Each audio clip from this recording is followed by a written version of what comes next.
C'est parfait, on voit. C'est parfait, vous arrivez à voir. Oui. Voilà. Voilà, bonsoir à tous. On va voir ensemble la prise en charge du cancer du sein, mais en première partie, je vais vous parler du diagnostic du cancer du sein. Du coup, c'est l'étape la plus importante dans la prise en charge. Faire un diagnostic précoce, traiter à temps, avoir un meilleur pronostic.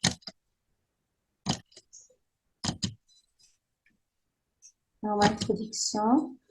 Le cancer du sein, c'est une tumeur maligne de la glande mammaire. C'est une tumeur hormonodépendante si il s'agit d'une tumeur avec un récepteur oestrogénique progestatif positif.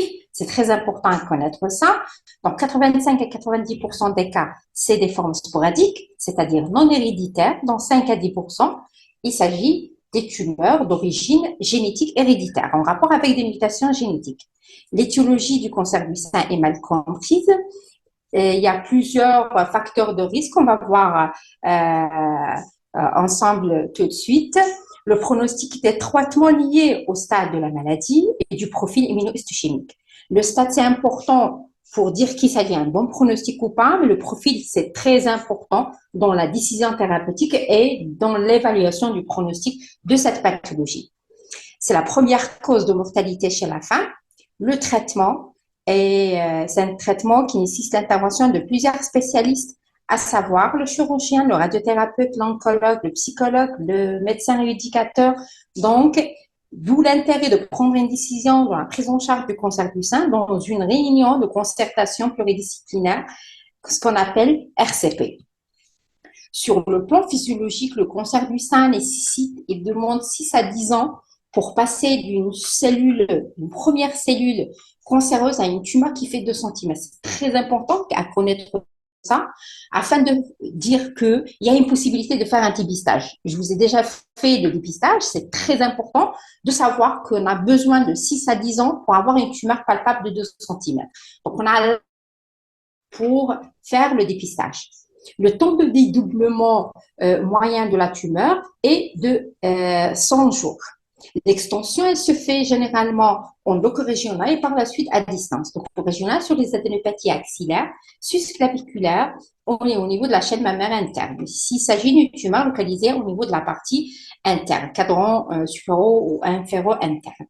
L'extension à distance se fait particulièrement au niveau de l'os. C'est une tumeur ostiophile. Elle préfère l'os dans les localisations métastatiques au niveau du foie, au niveau du poumon. On peut avoir des localisations métastatiques cutanées, cérébrales, dans n'importe quel organe. On peut avoir des localisations métastatiques en rapport avec le cancer du sein. La probabilité d'avoir des localisations métastatiques augmente avec le délai entre l'apparition du cancer et le moment de prise en charge. D'où l'intérêt de faire un diagnostic précoce afin d'améliorer le pronostic de cette pathologie. Donc, si on a une tumeur au niveau du sein, la première extension, elle se fait au niveau de la région axillaire, donc les adénopathies axillaires, au niveau des adénopathies susclaviculaires et au niveau de la chaîne mammaire interne. Donc, rappelez-vous de ces détails, c'est très important dans la prise en charge du cancer du sein.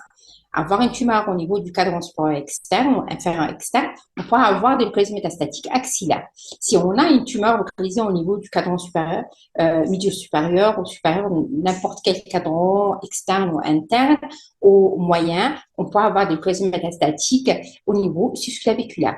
Si on a une tumeur localisée au niveau de la cadran interne, on peut avoir des localisations métastatiques au niveau de la chaîne mammaire interne. C'est très important comme notion de base pour le traitement du cancer du sein.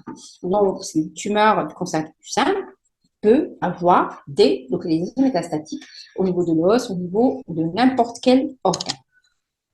Sur le plan épidémiologique, la fréquence du cancer du sein, elle est variable au niveau à l'échelle mondiale. Donc, on a des incidences élevées dans certains pays, des incidences faibles dans d'autres pays.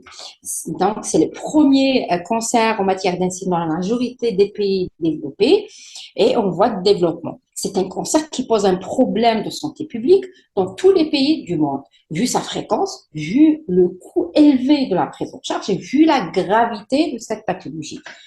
Le risque de localisation métastatique est élevé si on a une tumeur développée avec un stade localement avancé. Ce qu'il faut savoir aussi qu'on a une incidence faible au niveau des pays asiatiques. tous les registres du monde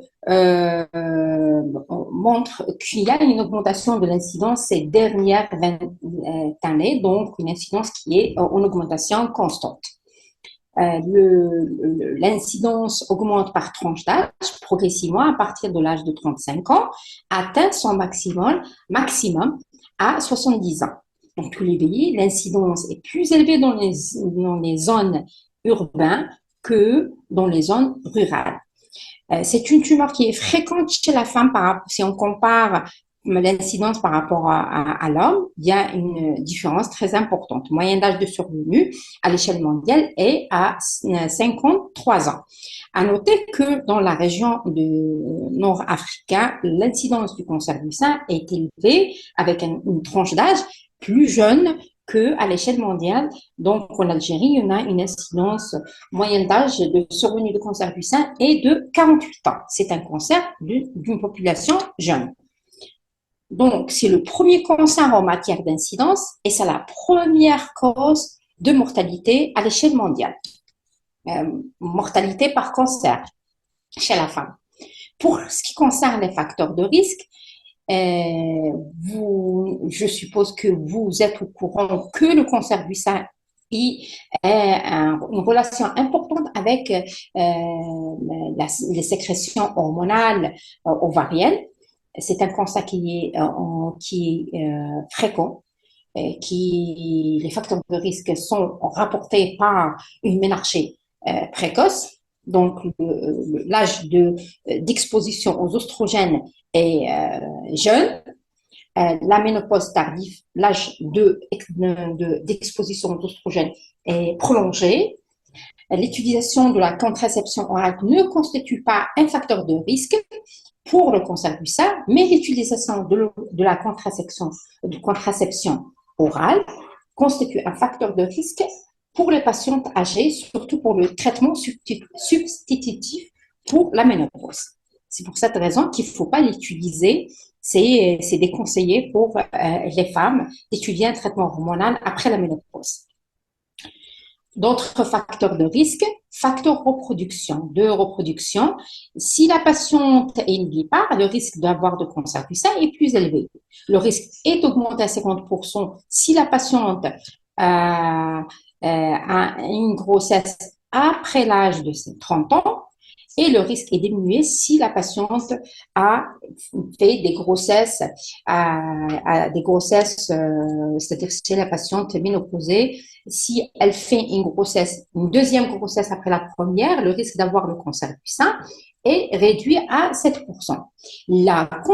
L'utilisation ou l'allaitement maternel constitue un facteur protecteur. C'est pour cette raison qu'on doit conseiller aux patients de faire l'allaitement prolongé pour ces enfants.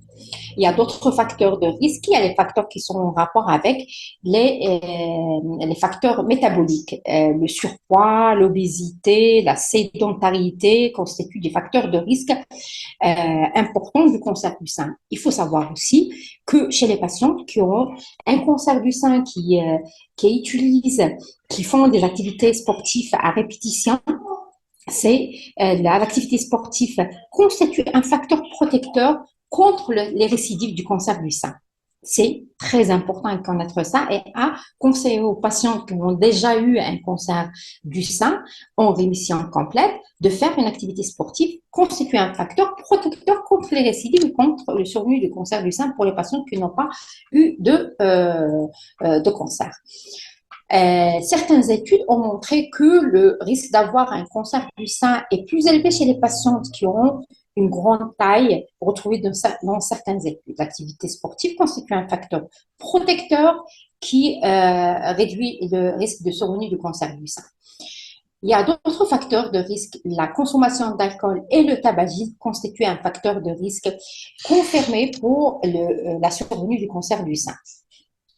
Il y a des études qui ont montré que la densité mammaire qui est forte constitue aussi un facteur de risque chez les femmes.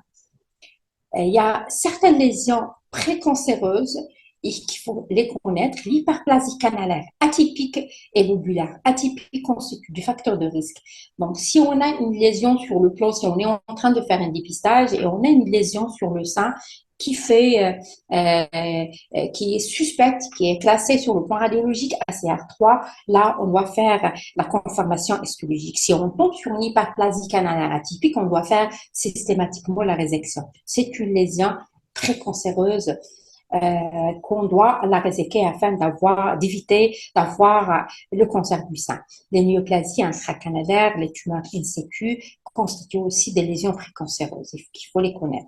Il y a d'autres facteurs de risque qui sont responsables de l'apparition du cancer du sein. C'est les mutations en rapport avec mutations sur le gène BRCA1 et BRCA2 avec un pourcentage différent pour le BRCA1 par rapport au BRCA2 qu'on doit le connaître et faire rentrer les patientes qui ont une histoire chargée de néoplasie dans la famille dans une enquête oncogénétique afin de faire l'étude des mutations et proposer un traitement prophylactique si c'est indiqué chez ces patientes afin d'avoir le cancer du sein, même pour le BRCA2, BRCA1, le risque d'avoir un cancer de l'ovaire. Donc, on doit faire attention par rapport à ça. Il y a d'autres mutations génétiques qui sont responsables de l'apparition du cancer du sein.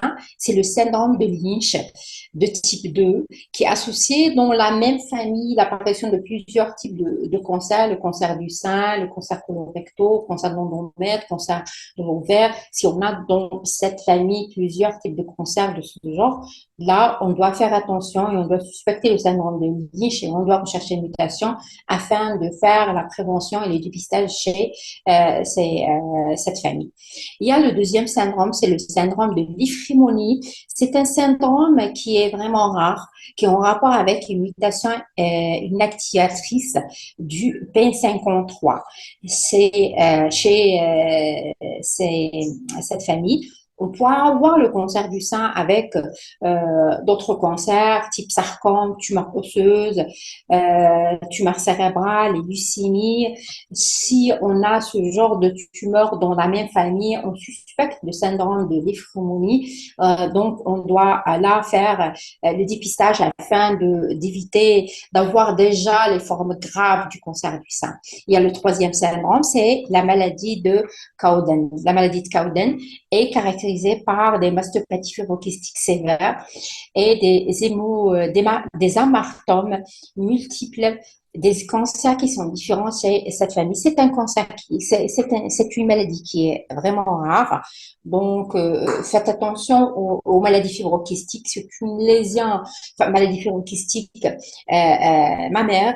C'est une lésion précancéreuse qu'on doit la prendre au sérieux avant, dans la prise en charge, dans le dépistage du cancer du sein. L'ataxie, quatrième syndrome, c'est l'ataxie télangiectasie.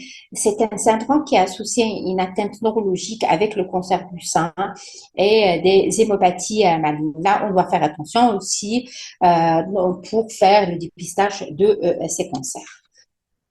Pour le diagnostic, je vous ai déjà expliqué dans le chapitre dépistage les circonstances de découverte du cancer du sein. C'est le motif de consultation. Généralement, c'est l'apparition du nodule au niveau du sein. La femme, elle vient à votre consultation et elle vous rapporte la notion d'apparition d'un nodule au niveau du sein ou la découverte au cours de l'autopalpation d'un nodule où le médecin fait lui-même le diagnostic d'un nodule au niveau du sein dans la consultation chez la patiente consulte pour un autre problème. C'est le motif de consultation qui est retrouvé chez 80% des cas. C'est le motif de consultation le plus fréquent. Certains patientes consultent parce qu'elles constatent qu'il y a un écoulement sanglant sur un seul orifice. Faites attention, il ne faut jamais banaliser un écoulement mamelonnaire sur un seul orifice, sur un seul canal. Donc, là, vous faites attention, il faut faire attention et faire des explorations afin de faire le diagnostic. Donc, généralement, si on a un seul écoulement sur un seul orifice, ça signifie qu'il y a une lésion précancéreuse derrière. Donc, on doit faire l'acte chirurgical afin de confirmer le diagnostic et traiter rapidement avant l'apparition du cancer dans sa forme grave. Certains patients consultent parce qu'ils constatent qu'il y a des modifications sur le sein, type signe inflammatoire, type brossure, une contraction cutanée, contraction mammaire, un écoulement spontané, clair, non sanglant sur un seul orifice. Vous faites attention à ce symptôme. La découverte d'une adénopathie axillaire ou susclaviculaire peut constituer un facteur, un motif de consultation chez les patientes. La découverte, j'espère qu'on n'arrive pas à ce stade, la découverte du cancer du sein au stade métastatique. Dans certaines situations, là, on fait le diagnostic de cancer du sein après le dépistage. Donc, le médecin, il doit faire un examen clinique. Il doit commencer par l'inspection, regarder les deux seins, faire une comparaison entre les deux seins. On doit faire l'examen en position assise et puis à la position allongée, voir la symétrie des deux seins, voir les signes inflammatoires, s'ils sont là ou pas. S'il y a une rétraction cutanée, on regarde, on recherche les nodules de perméation, on recherche la rétraction mamelonnaire et une modification du mamelon, la région aréolaire, augmentation du volume du sein. Si on a tous ces signes, on doit les noter dans l'observation. On doit rechercher aussi la rétraction cutanée, et puis on doit rechercher la fixation de cette tumeur par rapport au plan profond et au plan superficiel. On doit rechercher les lésions eczématiformes sur le mamelon, afin de dire qu'il s'agit de maladie Paget ou du sein ou pas. La palpation, on doit faire la palpation douce, on ne doit pas faire mal à la patiente, cadran par cadran, à la recherche du nodule au niveau du sein, donner toutes les caractéristiques de ce nodule, sa taille, sa fixité, sa mobilité, les signes inflammatoires en regard, rechercher la sensibilité au cours de la palpation des seins. Donc, si on va faire l'examen sémiologique, on doit le faire de cette manière. On doit commencer par la région mamelonnaire, le mouvement rotatoire à ce niveau-là, cadran par cadran. On ne doit pas oublier un cadran et à la recherche d'un nodule et puis on doit donner toutes les caractéristiques. Une fois on termine par l'examen sémiologique, on doit faire l'examen des creux axillaires, creux susclaviculaires à la recherche des adénopathies. Il faut savoir aussi qu'il y a des signes cliniques qui sont en faveur de malignité. À savoir, si on a une tumeur irrégulière, ça signifie qu'il s'agit très probablement d'un cancer. La fixation de la tumeur aussi constitue un facteur de malignité. La rétraction ou la boursure cutanée au regard du nodule constitue un signe clinique qui est en rapport avec la malignité de ce nodule. La modification du mamelon, la rétraction, la lésion pseudo-eczématiforme, c'est la maladie de Paget. On doit rechercher tous ces signes sont en rapport avec très probablement avec une tumeur maligne. On ne doit pas banaliser tout nodule qui a toutes ces caractéristiques. Fixité, dureté, égale tumeur maligne jusqu'à preuve du contraire. Une fois l'examen clinique terminé, on doit donner la description, dans l'observation, description de la tumeur avec un schéma, la taille tumorale. On doit faire un schéma des deux seins, faire une taille voir la taille tumorale. Excusez-moi 2 secondes.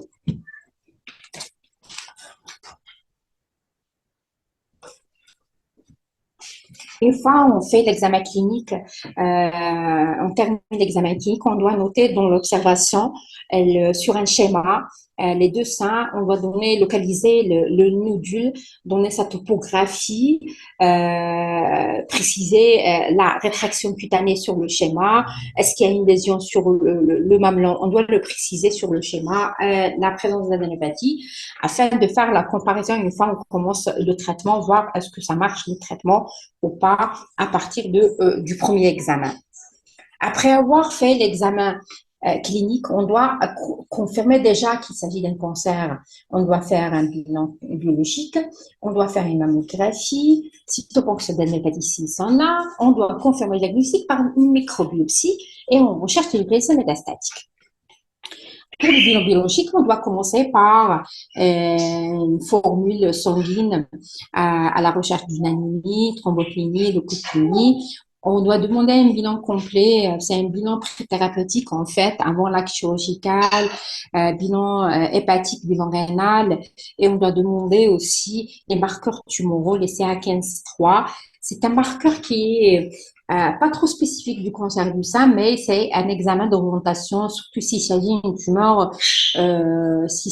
tumeur maligne avec localisation métastatique. Généralement, les CA15-3 ne sont pas augmentés chez des patients qui ont une tumeur localisée, ils sont plutôt augmentés chez des patients qui ont des localisations métastatiques. Il sert comme examen d'orientation et un examen d'orientation pour le diagnostic et un examen d'évaluation thérapeutique. Une fois on commence le traitement par exemple, chimiothérapie, on va constater qu'il y a une diminution des marqueurs. C'est un élément qui nous permet de dire qu'il s'agit d'une bonne réponse au premier traitement. Les ACE, c'est un deuxième marqueur qui est utilisé dans l'évaluation thérapeutique du cancer du sein. Et il sert comme un élément de surveillance des traitements avec s'ils sont déjà augmentés initialement avant de commencer le traitement. Le premier examen qui permet de dire qu'il s'agit d'un cancer, c'est la mammographie. On a déjà vu la dernière fois, la mammographie, c'est un examen important dans le dépistage et dans le diagnostic du cancer du sein. On a plusieurs images.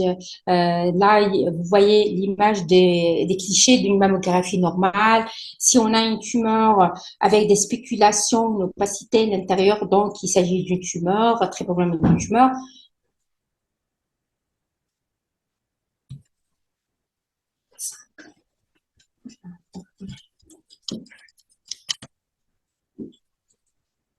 Vous arrivez à m'écouter? Ça marche?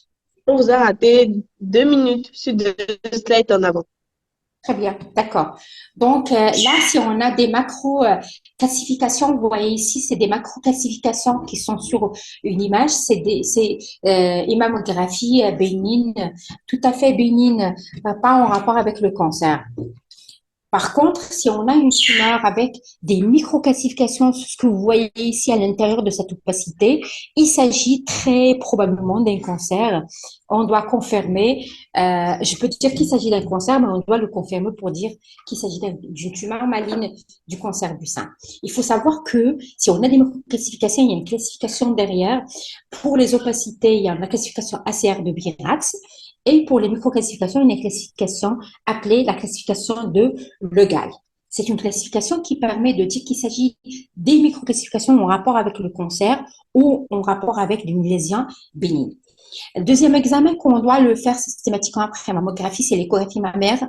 C'est un examen qui permet de faire qui peut être complémentaire par rapport à la mammographie.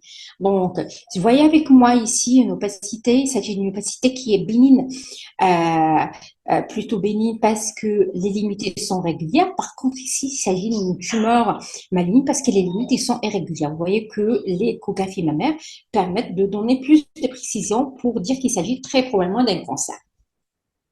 L'axe de cette tumeur, l'axe de cette lésion retrouvée sur l'échographie, si elle est horizontale, c'est plutôt une tumeur bénigne. Si elle est verticale, donc c'est très probablement, il s'agit d'une tumeur sur le sein. Donc, sur l'échographie aussi, on peut donner une classification ACR complémentaire par rapport à la mammographie. L'IRM mammaire, c'est un examen d'orientation qui est très important dans les décisions thérapeutiques avant de faire un traitement et dans la confirmation de malignité de cette tumeur. Enfin, donner plus de précision pour dire qu'il s'agit d'une tumeur maligne. Si on suspecte qu'il s'agit d'une tumeur et on a une discordance sur le plan clinico-radiologique, c'est-à-dire sur le plan radiologique mammographie, on ne trouve rien, pas de stigmate de malignité. Et sur le plan clinique, il s'agit très probablement d'une anomalie en rapport avec un cancer. Là, on doit faire l'IRM mammaire retrouve sa place afin de dire qu'il s'agit, donc plus de précision pour dire qu'il s'agit d'un cancer ou pas. Si on est devant des signes inflammatoires sur le sein inflammatoire, et sans tumeur maligne sur le sein, sur le plan radiologique, on ne trouve rien, là, on doit faire une IRM mammaire. Si on a une asymétrie dans la densité mammaire dans les deux seins, on doit faire systématiquement l'IRM mammaire. Si on a une adénopathie axillaire sans tumeur maligne sur le sein, là, on doit faire une IRM mammaire. Donc, l'IRM mammaire retrouve sa place dans ces situations. Si on n'a pas besoin, sinon, on n'a pas besoin de faire IRM mammaire. On pourra se contenter des résultats de la mammographie déjà faite. Donc là, c'est la classification sur IRM. Deuxième situation, si on est déjà devant un cancer du sein confirmé sur le plan radiologique, donc quelle situation on doit faire l'IRM mammaire? Là, on doit faire l'IRM mammaire si on est devant une tumeur localisée, plusieurs nodules au niveau du sein. Donc, multifocale. Il s'agit d'une tumeur appelée multifocale, plusieurs nodules au niveau du sein. On doit rechercher, faire IRM mammaire, rechercher d'autres nodules non objectivés sur la mammographie. Si on est devant le carcinome lobulaire infiltrant, il faut garder en tête que le carcinome lobulaire, il peut être bilatéral. La particularité par rapport au carcinome canalaire, donc, qui peut être le lobulaire, il peut être bilatéral. Donc, dans cette situation, on doit faire l'IRM mammaire afin de voir le deuxième sein, est-ce qu'il est touché ou pas par un autre cancer. Troisième situation, on doit faire l'IRM mammaire si on est devant un cancer. Si on a l'intention de faire quoi? On a l'intention de faire une chimiothérapie adjuvante. On va voir les situations dans quel cas on doit faire une chimiothérapie adjuvante. Chimiothérapie adjuvante, c'est avant même de faire un traitement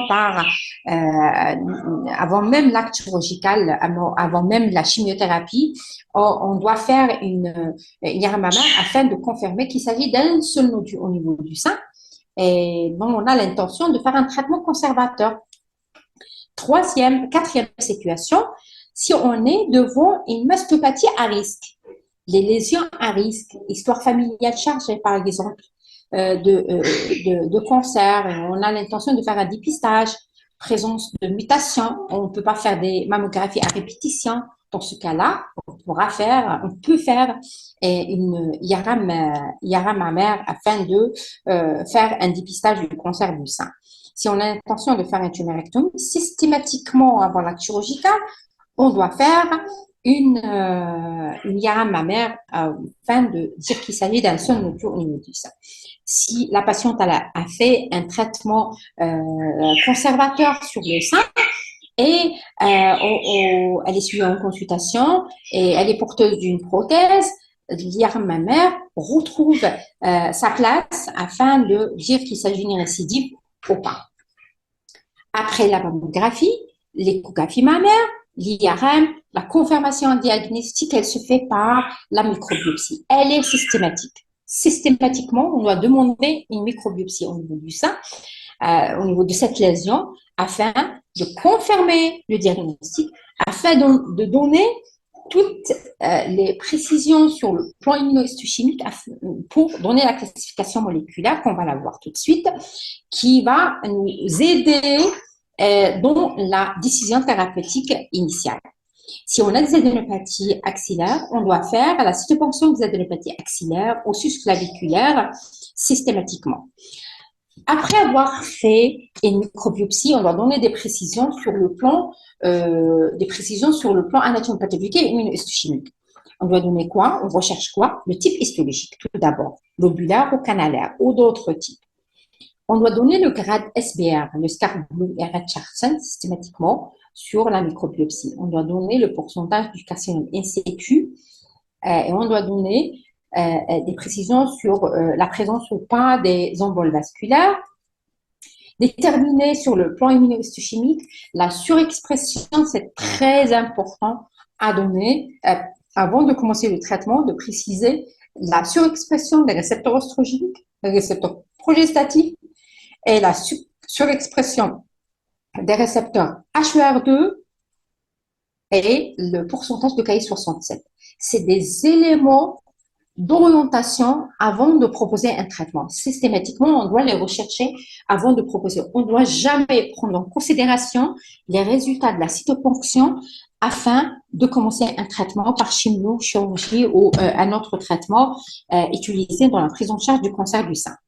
Donc, première conclusion, le cancer du sein, on ne doit jamais le traiter sur cytoponction. Systématiquement, avoir les résultats des récepteurs oestrogéniques, récepteurs progestatifs, les récepteurs HER2 et le pourcentage de Ki-67 afin de classer la tumeur et dire qu'il s'agit d'une tumeur luminale ou d'autres types. Donc, on va le voir et voir tout de suite.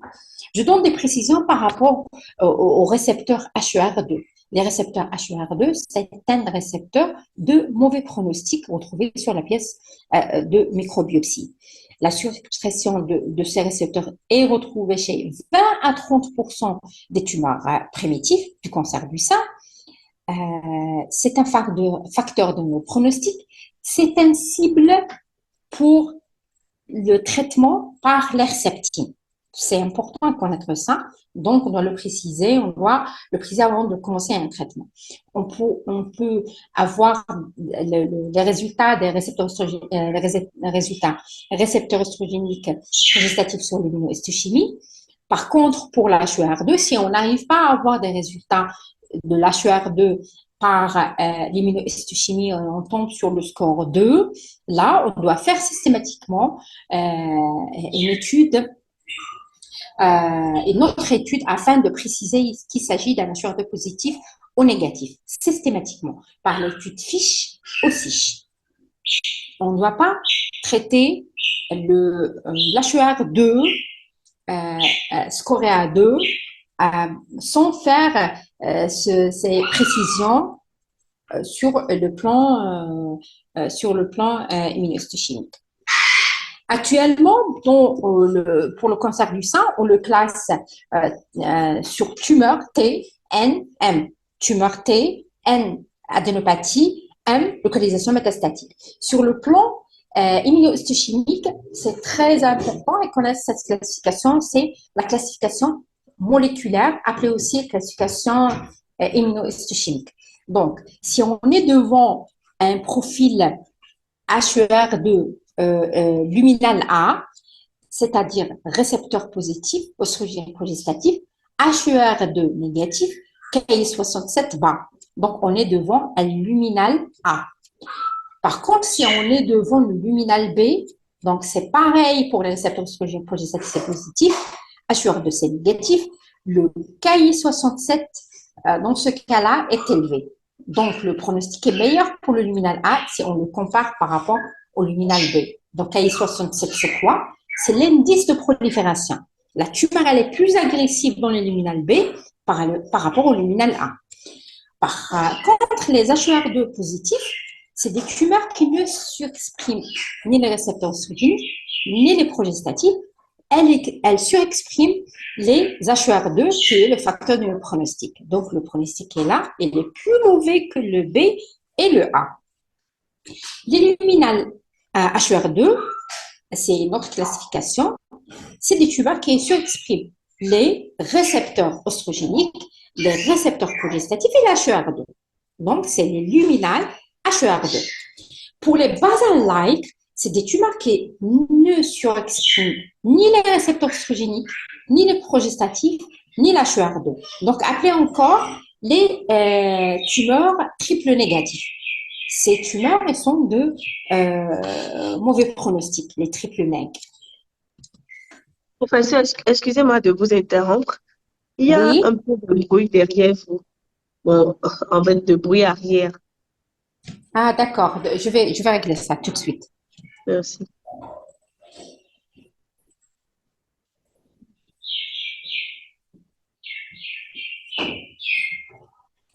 Allô? Ça marche? Allô? Oui, il y en a toujours un peu. On va mettre toujours. Il y a les oiseaux derrière. Il y a mes Et perroquets qui sont derrière.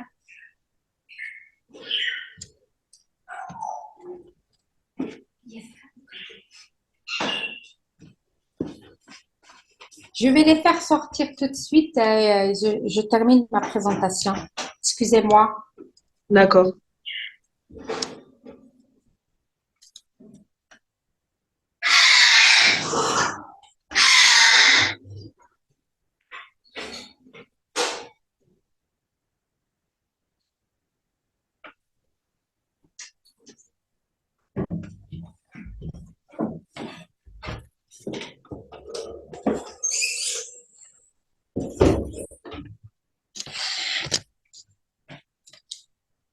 Et tout de suite, vous arrivez à m'entendre? Oui, c'est mieux. C'est beaucoup mieux maintenant. Excusez-moi. Il n'y a pas de souci. Merci. Je vous en prie. Donc, j'étais en train de vous parler du diagnostic positif du cancer du sein qui est basé sur la microbiopsie. Et on doit préciser le type histologique et le profil immunohistochimique avant d'entamer un traitement. Pour le diagnostic différentiel, avant de confirmer le diagnostic au plan clinique, on doit éliminer déjà devant une tumeur palpable un adénofibrome, les papillomes, les kystes des seins, l'hématome, c'est devant la notion de traumatisme, l'abcès du sein, les tumeurs phyllodes. Devant toute tumeur palpable, le cancer doit être tout d'abord évoqué systématiquement, éliminé après avoir fait des examens complémentaires sur le plan radiologique.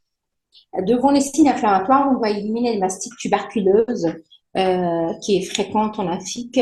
Les lymphomes mammaires, c'est une deuxième tumeur la patiente doit avoir un traitement différent par rapport aux tumeurs type canalaire.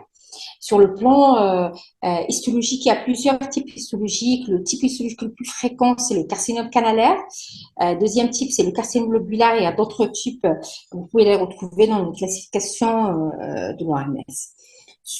Une fois on confirme le diagnostic, on doit systématiquement rechercher les localisations métastatiques locales sur les adénopathies axillaires et susclaviculaires et à distance sur le plan osseux, le foie, le poumon, le cerveau, par les examens complémentaires. Maintenant, quels sont les examens complémentaires à demander afin de rechercher le localisation métastatique?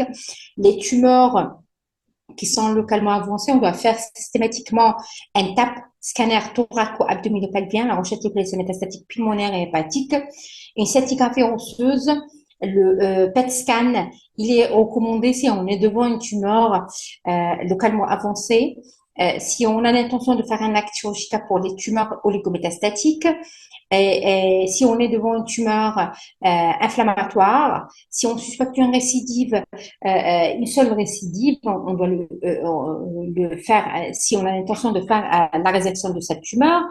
Et c'est un élément important, c'est un examen complémentaire important utilisé avant avant de faire un traitement par chimiothérapie néoadjuvante afin de faire une évaluation thérapeutique une fois on commence le traitement et dire qu'il s'agit d'un bon traitement proposé pour la patiente.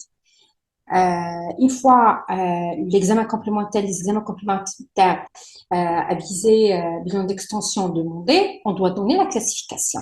La classification TNM, elle est très importante avant de commencer le traitement et donner par la suite la stadification. Pour le stade 1, les tumeurs sont des petites tumeurs sans adénopathie, donc T1, il s'agit d'une tumeur T1, M0, M0, le stade 1.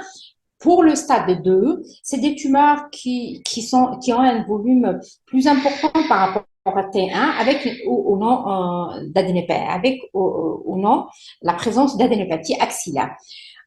Pour le stade 2. Pour le stade 3, c'est des tumeurs qui dépassent 5 cm ou c'est des tumeurs qui ont des adénopathies chaîne mammaire interne ou axillaire ou adénopathie axillaire fixée, là, c'est le stade 3. Pour le stade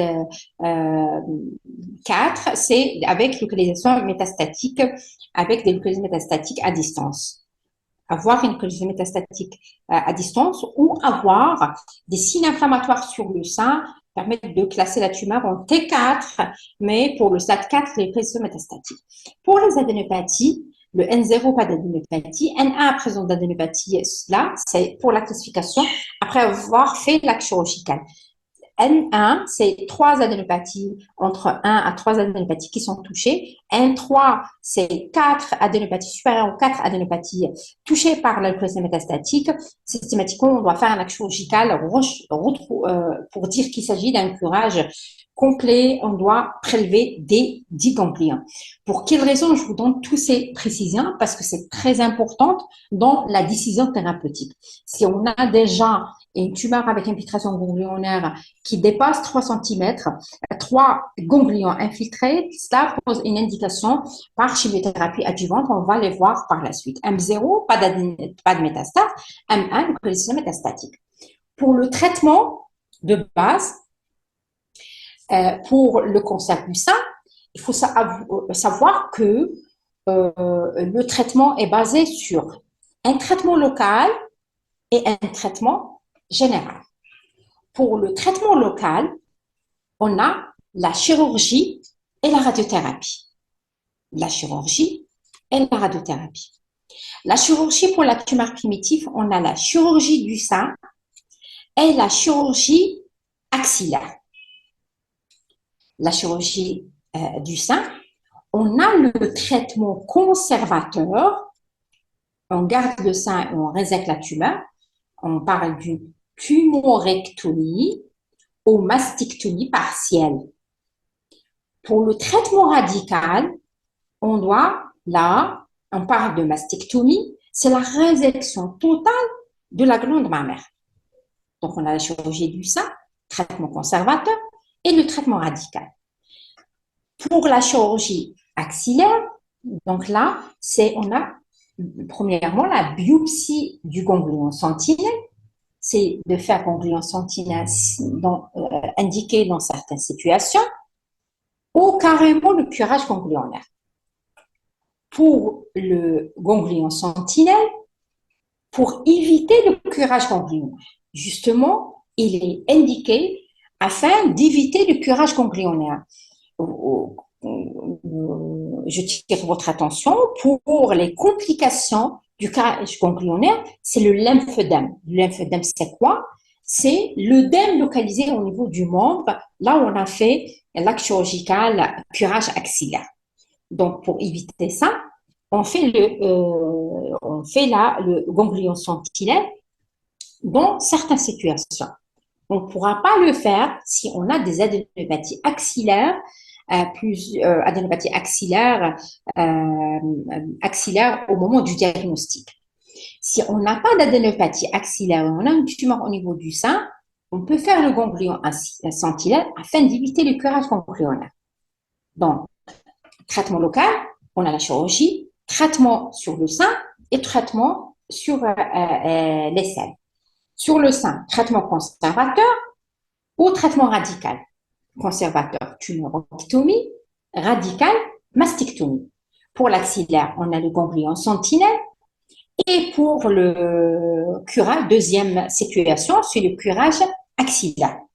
Deuxième traitement local, qu'on doit l'utiliser systématiquement, c'est la radiothérapie locale.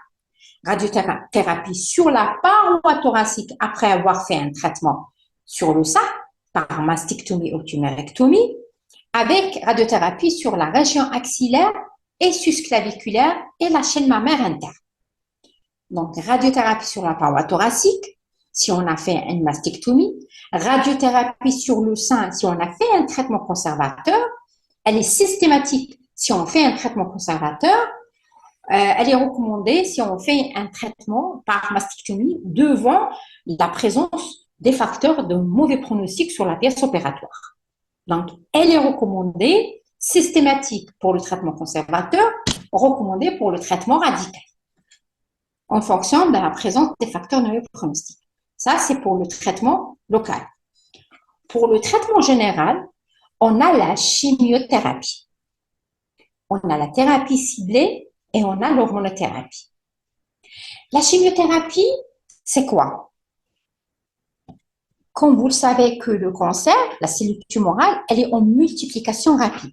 Donc, la chimiothérapie, elle va détruire et elle va toucher au mécanisme de développement des cellules rapides. Donc, elle ne va pas faire la différence entre cellules tumorales et cellules non tumorales. C'est ça la différence entre thérapie ciblée et chimiothérapie. Donc, elle ne fait pas la différence entre cellules tumorales et non tumorales. Toute cellule en développement rapide, elle va être touchée par la chimiothérapie.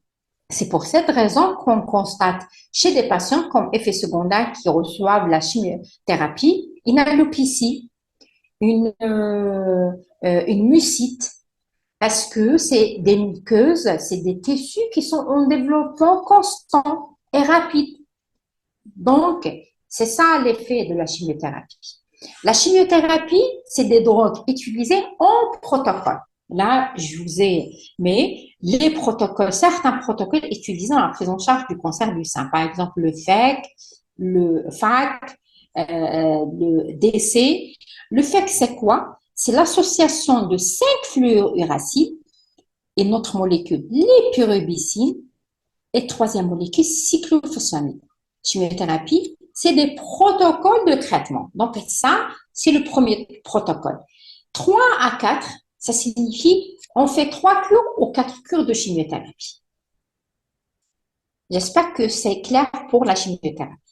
Deuxième arme générale qui est utilisée dans le traitement du cancer du sein, c'est la thérapie ciblée. C'est ça la différence entre chimiothérapie et thérapie ciblée. Elle va cibler certains récepteurs recherchés sur l'étude immunohistochimique. Je vous donne comme exemple trastuzumab. C'est un traitement qui va cibler quoi? Les récepteurs HER2.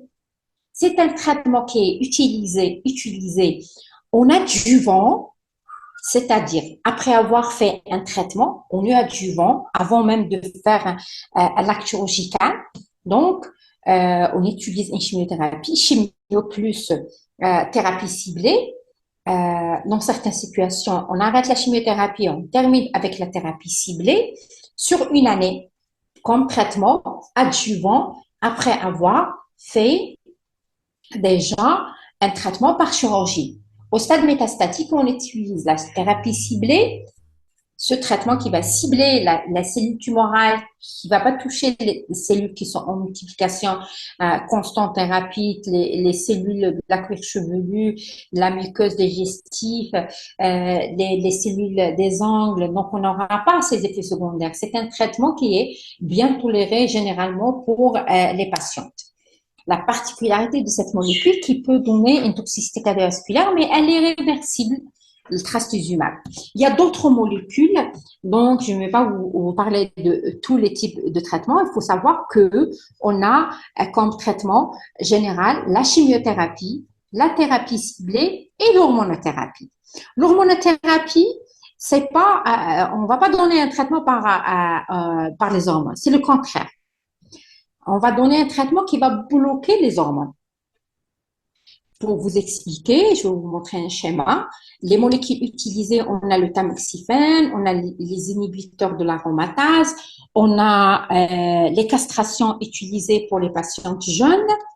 Donc là, si on a une tumeur au niveau du sein, on doit faire une biopsie afin de confirmer le diagnostic. Je vous ai parlé et j'ai insisté pour l'étude immunohistochimique à la recherche des récepteurs oestrogéniques progestatifs. Si on tombe sur une tumeur qui a des récepteurs oestrogéniques là et progestatifs, ça signifie que cette tumeur, elle est hormonodépendante. Ça signifie quoi? Que l'ovaire, qui est la source des oestrogènes, il va stimuler la cellule tumorale qui a des récepteurs oestrogéniques progestatifs et on aura une multiplication rapide des cellules. Ça, c'est le mécanisme physiologique normal si on a un cancer chez des patients qui ont des récepteurs oestrogéniques progestatifs sur la cellule tumorale. Donc, pour le traitement hormonal, on va bloquer par un traitement ces récepteurs. Le tamoxifène, il va se fixer sur ces récepteurs de la cellule tumorale Donc, il va empêcher la fixation des oestrogènes sur les récepteurs.